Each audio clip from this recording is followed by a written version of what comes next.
Isuzu Truck UK Limited, providing award-winning customer care.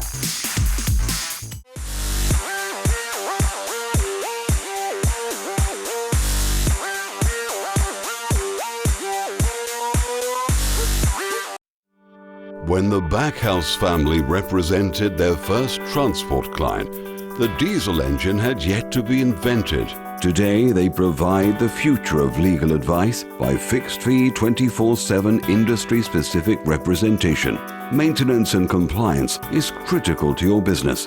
Connect with Backhouse Jones from as little as 33 pence per vehicle per day. Articulate advice from Backhouse Jones.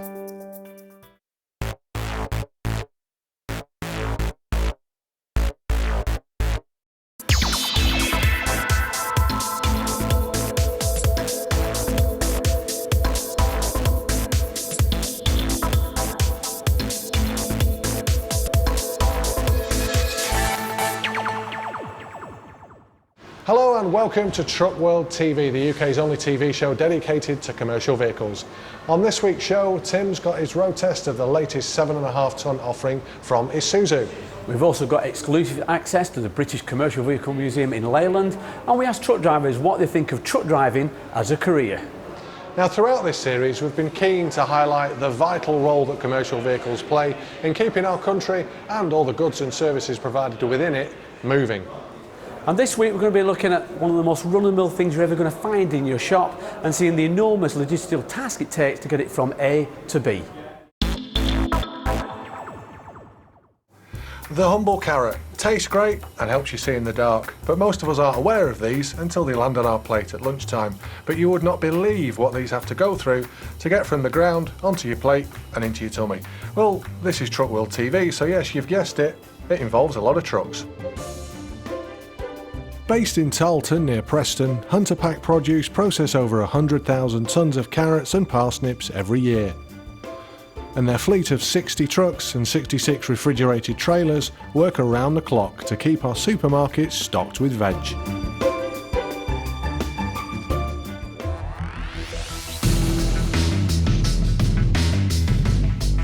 This truckload of carrots has just arrived after a 250-mile journey from a growing site in Scotland. And the first job for the driver when they arrive on site is to have the truck, trailer and load checked in the on-site weighbridge. All truck weighing, monitoring and logistics is run from the company's transport office, which is manned 24 hours a day, 365 days a year.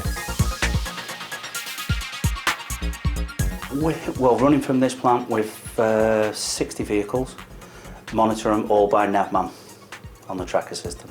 We have all your vehicles are marked blue and green. Anything in green is a vehicle moving, anything in blue is a vehicle stopped.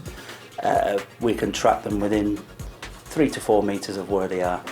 We have vehicles that are late, issues with traffic, obviously weather conditions, everything, you know, everything has been taken into consideration. The biggest problem we do have is weather. You know, if we've got to move carrots, it's a drop of a hat. We can move from one place to another, and it's not just a couple of miles, it could be hundreds of miles. A lot of people comment on where we are, but before this we were in another house which was a bungalow. So it's just, we are having a new transport office built, but just not at this time, so we've moved into here. Well, back to our carrot delivery, and after the consignment is checked in the weighbridge, the trailer is taken to the transfer yard where the Scania cab that brought them to the site is swapped for a shunter. These shunters are strictly for site use, but their extra high pickup system means the drivers don't have to fold up the landing legs on the trailers to move them to the next stage. Now, already a humble carrot has covered over 250 miles and been on 2 vehicles. But like anybody or anything on a long journey, it must fancy a nice wash and brush up. And take it from me, it's going to get it the other side of these gates. But for more about that, I'm going to hand you over to Rob and his fancy uniform. Well, if the carrots have had a relatively easy ride up to now, it's about to get a bit more turbulent for them. There's 41 tonnes of trailer here, 25 tonnes of which are the carrots themselves. And it's this stage that they start the preparation process. The first stage is to get the carrots off the truck, and they do this using a recycled stream of water, so the produce is floated out rather than just being dumped. This is more efficient and prevents breakages. From here, the carrots go through numerous high-tech washing, drying, polishing and sizing processes before being sorted and packed according to a customer's order.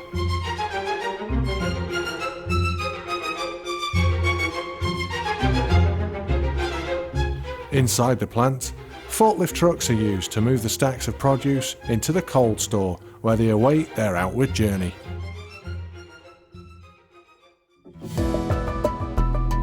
As you're dealing with fresh produce, it's not long on the shelf for the consignment, as it's soon taken to the main loading area.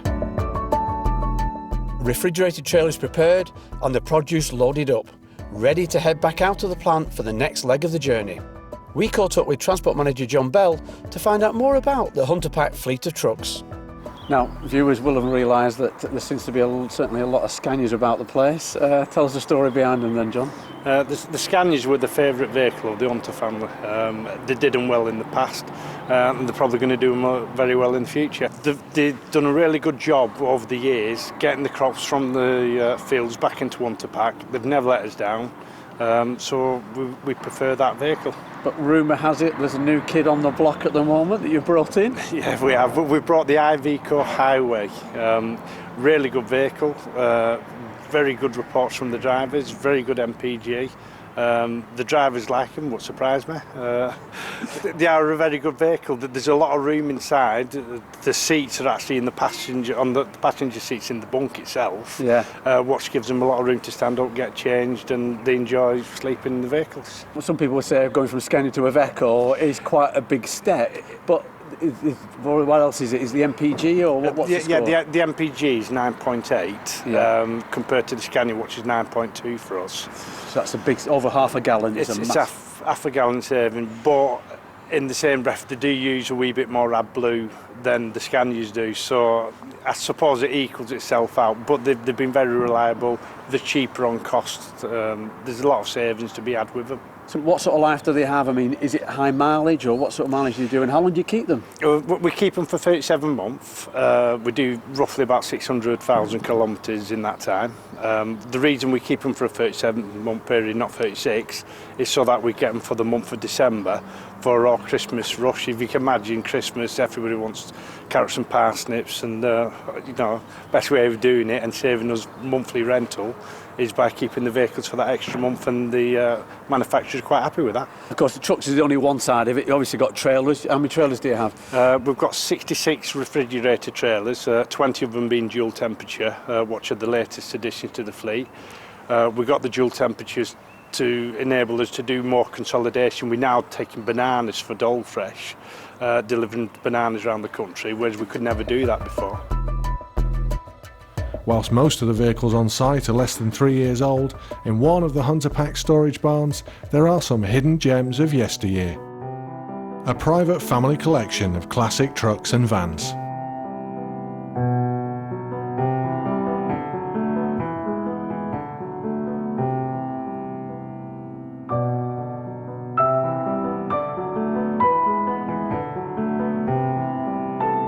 This really is a fantastic collection of classic commercial vehicles. Now, while some have been bought in for the collection and painted up, a lot of them have been in the Hunter family from new. The Albion Reaver at the end has spent 20 years pulling carrots out of the fields here for the business, and this one, the 55 Chieftain, again was bought from new and it's still going strong today, nearly 60 years on. Not bad for something that cost 750 quid when it was new. I wonder how many of the commercial vehicles on our roads today are still going to be going strong in 60 years' time. Back to the present day, and our fresh load of carrots is coupled to one of the modern Scania trucks, where they'll now be sent to a regional distribution centre somewhere in the UK. Though luckily for us, this delivery is heading just a few miles down the road to the Waitrose hub in Chorley. From there they'll then be delivered to the store itself.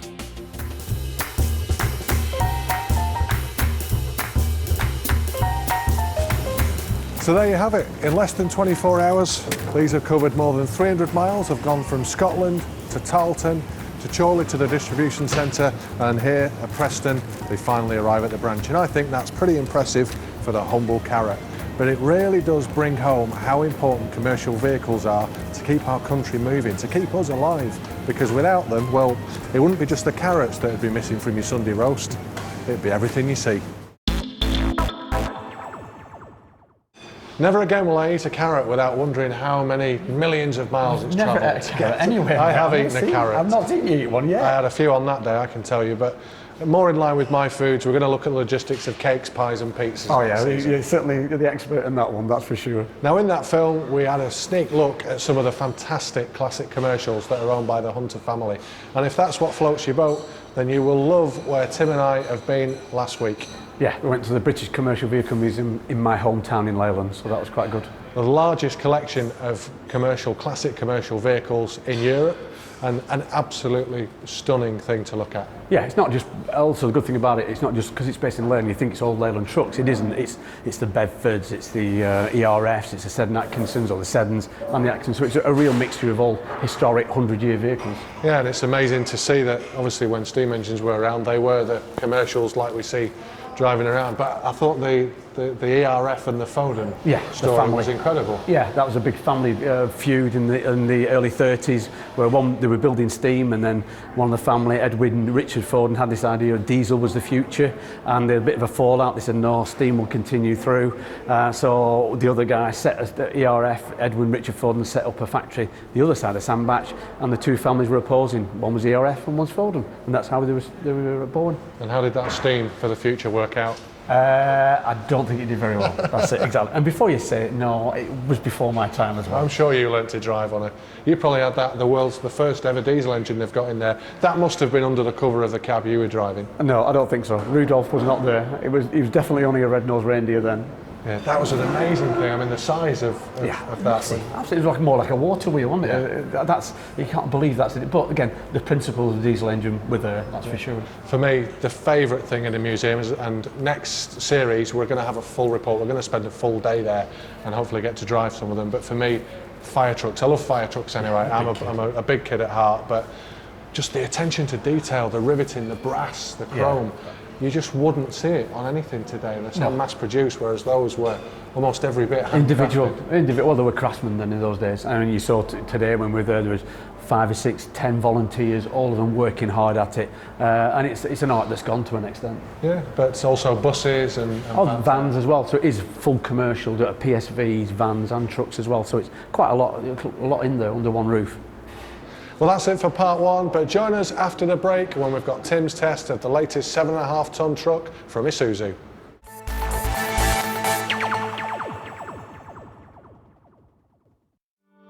When the Backhouse family represented their first transport client, the diesel engine had yet to be invented. Today, they provide the future of legal advice by fixed-fee 24/7 industry-specific representation. Maintenance and compliance is critical to your business. Connect with Backhouse Jones from as little as 33 pence per vehicle per day. Articulate advice from Backhouse Jones.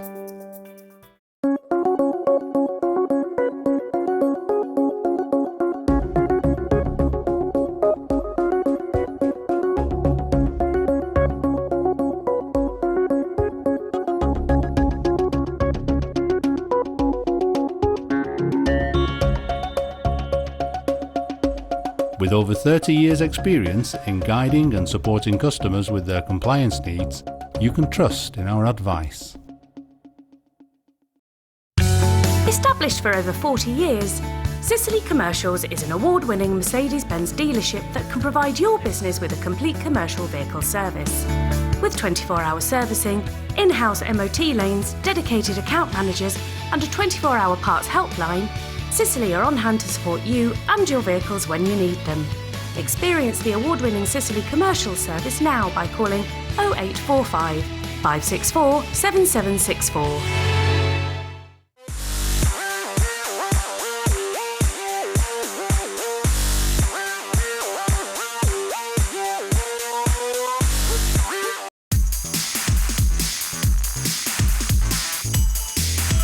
Isuzu Truck UK Limited, providing award-winning customer care.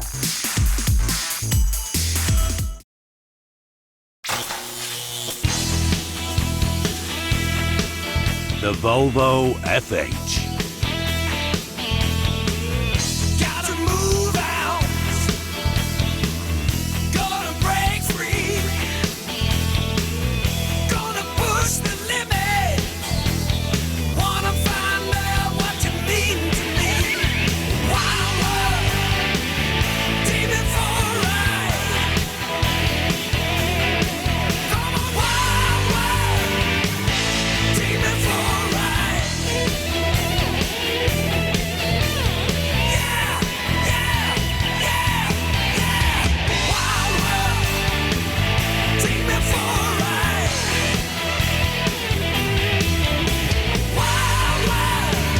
The Volvo FH. Take it for a ride.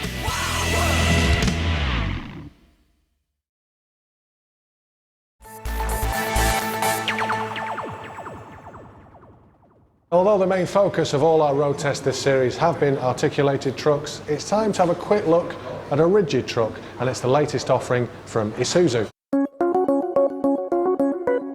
To give it its full name, this is the Isuzu N75 190 4x2 rigid, and it's powered by a 190 horsepower 5.2 straight 4 diesel engine, and that's coupled to the Isuzu Easy Shift automatic transmission system. So Tim, you've been out there putting it through its paces. What's it like? The main thing about the Isuzus and all the Japanese stuff is the fact that it's very lightweight. It's not got the weight that we have in the European vehicles. So again, it's good for things like fridges and things like that, where you need to get as much payload as you can do on that vehicle. So yeah, and it's good at what it does. And in terms of build quality, because Isuzu, again, I know they've tried a few cars in the UK, but we know they're more for 4x4s. Quality-wise, how are they seen as a truck? Great, good. Because I mean, you've got to, Isuzu are just only ever make commercial vehicles now. So it's great they've put all their efforts and all the technologies into the commercial vehicle market, and it's showing through. And sort of behind the wheel, out on the road. It's a great little cab. It's matched to what it should do, which is an urban delivery vehicle. You know, you wouldn't want to do 300 miles there and back going from maybe London right up to Glasgow or something like that. But for what that is an urban distribution vehicle, 7.5 tonner. It does its job phenomenally. Yeah, so when you say urban, I mean traditionally what sort of range are they used for? Anything sort of like 40-50 mile radius, that sort of area, and that's it. So you're into towns and cities and deliveries, and that's the sort of traditional area that you might find that's this sort of truck, which is traditionally where you see 7.5 tonners anyway. And in terms of power plant and engines, again, obviously very different to the big stuff. Yeah, but again, well thought of and well designed. The engines are really well thought of. Isuzu make some great diesel engines, worldwide known. Overall, were you impressed with it? Yeah, I think I was really, I thought it was really good. I really enjoyed it. I think it's a great vehicle for the job and good for this 7.5 ton market, where the European trucks at 7.5 tons have got heavier and heavier because of the EGRs and the SCRs and the DPS, things like that, whereas somehow Isuzu and the Canters and things like that have managed to actually retain a good chassis weight and give the opportunity for the customer to actually get a good payload on the 7.5 tonners. And I'm guessing the lighter the truck overall, is that going to affect on wear and tear and fuel economy? Well, fuel economy, yeah, because obviously anything, the lighter it is, obviously the better fuel consumption you're going to get. But the important thing is wear and tear nowadays, there isn't a bad truck. You would quote maybe 1 or 2 references to certain manufacturers 10 years ago, but I think nowadays there isn't a bad truck. It's a case of what suits it. But the big differentiator, as I said right at the very beginning, is the payload potential of the Asian sort of area 7.5 tonners. And what's it up against? What's it going head to head with? It depends on the customer really more than anything else. But if you're going on the Europeans, you're going on the DAFs, you're going on the Eurocargos, you're going on the all sorts of different vehicles if you like in that area. But certainly the main European 7.5 tonners. And then if you're going up against the Asians, you're going up against things like the Canter and things like that. So again, those are people have got to make big decisions as to what they want to do. But for me, I can see that this market is going to grow, to be honest. And why is that? Is it because they're more versatile to a point than 44 tonnes of kit? No, it's more the fact that, as I said to you right at the very beginning, it's the fact that, yeah, for urban delivery, you want a nice, lightweight vehicle, and these suit the bill. The problem you've got is the Europeans have just got too heavy for certain jobs. When you were payload sensitive, and you need to get right maximum, and that's typical of a fridge unit, so chillers, frozen stuff, things like that. Then you're taking it right up to the limit. Then you've got to start saying, hey, that's a little bit heavy. I used to carry 4 tons on that. I can't do it now. Where can I do that? And then you look at things like the Canter and the Isuzu and you say, hey, actually, I might be able to get certainly as close to 4 tons payload as we can. And do Isuzu, do they make articulated? Yeah, yeah, I mean, but we don't see it in the UK. We're purely, at the moment, Isuzu is a rigid producer, so you get the F series as well, which is going up the weight range on the rigids. We haven't seen any tracked units from Isuzu at the moment, but you go over into Japan and into Asia, and yeah, hey, there's a heck of a lot of them. They are, and they're nice, they're quite as well. I've driven a couple myself, so we're over there in Japan. So overall, the Isuzu 7.5 tonne, thumbs up? Yeah, thumbs up. Does a right job for right operation, and I can see, and the sales in Isuzu show it. They've been doing very well the last 5 or 6 years, done phenomenally well. They've got a new team in there as well recently. Isuzu UK has been bought out by Isuzu Japan, so they've got the investment now. So it's a good time for that company. Well, throughout this series, we hope we've shone a different light on the world of commercial vehicles, and there may even be guys or girls watching who think, you know what, I fancy truck driving as a job. Yeah, but of course the opinion that really matters are the truck drivers themselves. So we took the cameras out earlier on and asked them, would they recommend truck driving as a career?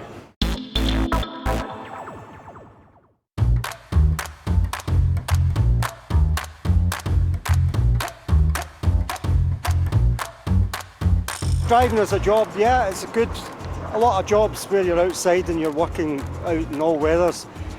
To a certain degree you're out in all weathers, but you're sitting nice and warm when it's nice and cold outside and everybody else is still doing their 8 hours in the cold, freezing to death. Its downsides can be very long hours if you're stuck somewhere getting loaded, and you can be working up to 15 hours, that's the legal limit, which is a very long day. But you take it, it's good points, it's bad points, and you weigh it up and take it as it comes. Well, I'm a truck driver and I've been doing it for 30 years now, and I love the job, I love it, but it isn't for a lot of people. You either love the job or you hate the job. So it's one of them jobs that you do or you don't do. But I should say, if you want to get into a job nowadays, is just go for whatever you feel like you want to do. You fall out with yourself, can't you? No one tells you what to do. But yeah, I love driving, it's great because, you get to see all the views and everything, and it's nice to go to a place you've not been before. It gets a bit stressful at times, but overall I quite enjoy it. It's all I know really, so just keep going. Definitely not, no. There's too much legislation with Volvo now, and they're all over the place, and it just makes the job a nightmare. You're trying to get to a deadline and you've got Volvo hanging about, and it's just too many rules and regulations now, so I personally wouldn't go into it. If I could do something else, I'd be out of it, definitely. It's a good job if you like your own company. You tend to be away most of the week, you're on your own. To be honest, I don't think it's for a family man. I mean, I've got 2 young kids and I don't get to see them until weekend, so I'd say it's more for a young man, single, really, realistically. Now there'll no doubt be lots of people watching thinking, those guys are so professional. How do they deliver the links first time, every time? Do they never make mistakes? Welcome back to TruckWorld TV, and it's time now for the first of our road tests. Now on last week's show we saw Tim visit Lyon. Now on last week's show, wow! Time now for the first of our road tests. Now on He's cocked this up a few times now. I've got my own back on him. Can you do a stop-start, please?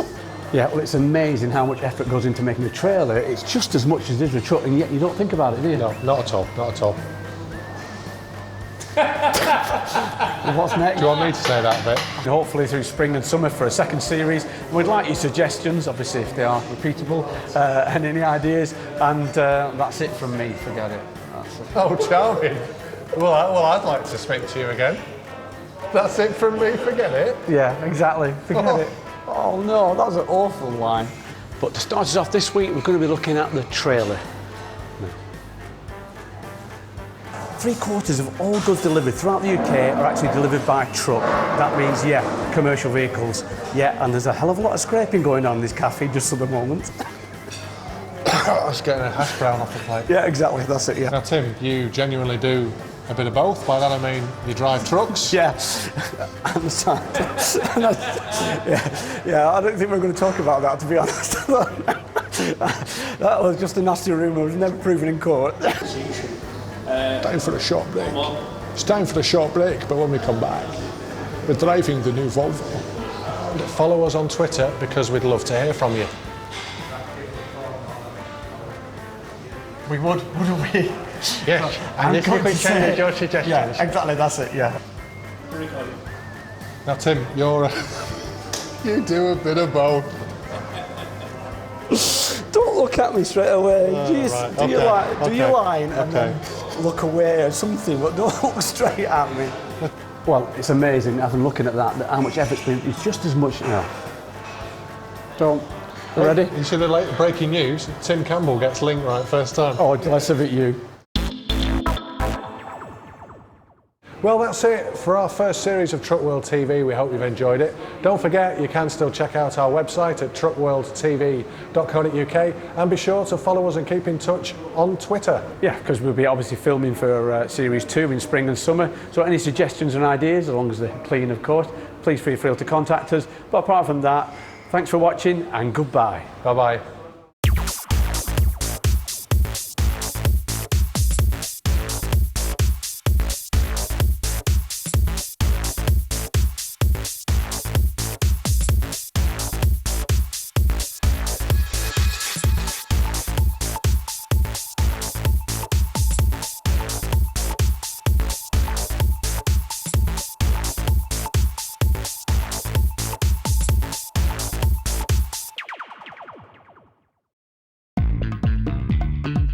TruckWorld is the UK's only dedicated TV series for the road transport sector.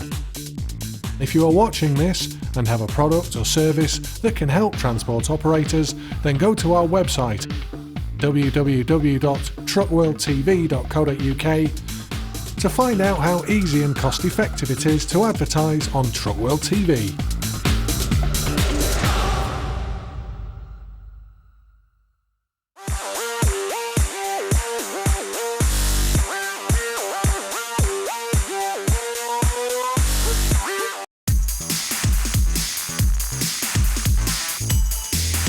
Isuzu Truck UK Limited, providing award-winning customer care.